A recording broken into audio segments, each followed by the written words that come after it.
मुलाने टाकला मावशीच्या अब्रूवर हात, आईनं दिली भयंकर शिक्षा, हत्या करून कालव्यात फेकला मृतदेह। व्हिडिओ पूर्ण पाहण्याआधी गुन्हेगारी दुनिया या यूट्यूब चॅनलला सबस्क्राईब करा। आंध्र प्रदेशातून हादरवणारी बातमी समोर आली आहे। आंध्र प्रदेशातील प्रकाशम जिल्ह्यात एका महिलेनं आपल्याच मुलाच्या वागणुकीला कंटाळून त्याची निर्गुण हत्या केली। महिलेनं मुलावर कुऱ्हाडीसारख्या धारदार शस्त्रानं त्याच्यावर हल्ला केला होता, ज्यात त्याचा मृत्यू झाला।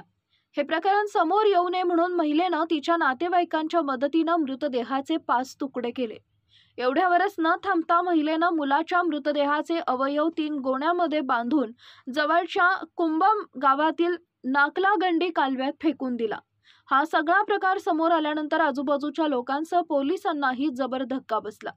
पोलिसांनी दिलेल्या माहितीनुसार आंध्र प्रदेशातील प्रकाशम जिल्ह्यात एका 57 वर्षीय महिलेनं आपल्या मुलाच्या गैरवर्तनाला कंटाळून त्याची हत्या केली आणि नातेवाईकांच्या मदतीनं त्याच्या मृतदेहाचे 5 तुकडे केले। लक्ष्मी देवी वय वर्ष 57 या महिलेनं 2 दिवसांपूर्वी मुलगा श्यामप्रसाद वय वर्ष 35 याची निर्गुण हत्या केली।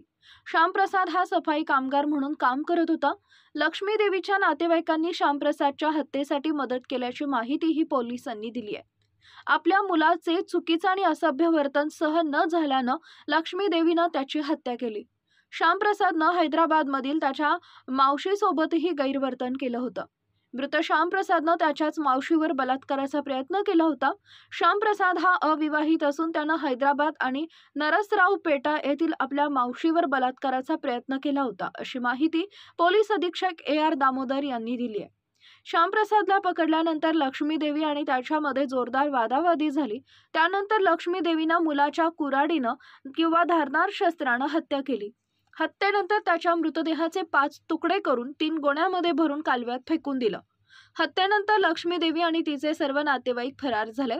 दरम्यान या हत्येमध्ये किती जणांचा सहभाग होता आणि हा कट पूर्वनियोजित होता का, याचा तपास आता पोलीस करत आहेत। एका आईनं आपल्याच मुलाची हत्या केल्यानं लोकांना धक्का बसलाय। सर्व आरोपींना पकडण्यासाठी पोलीस सध्या तपास करत आहेत।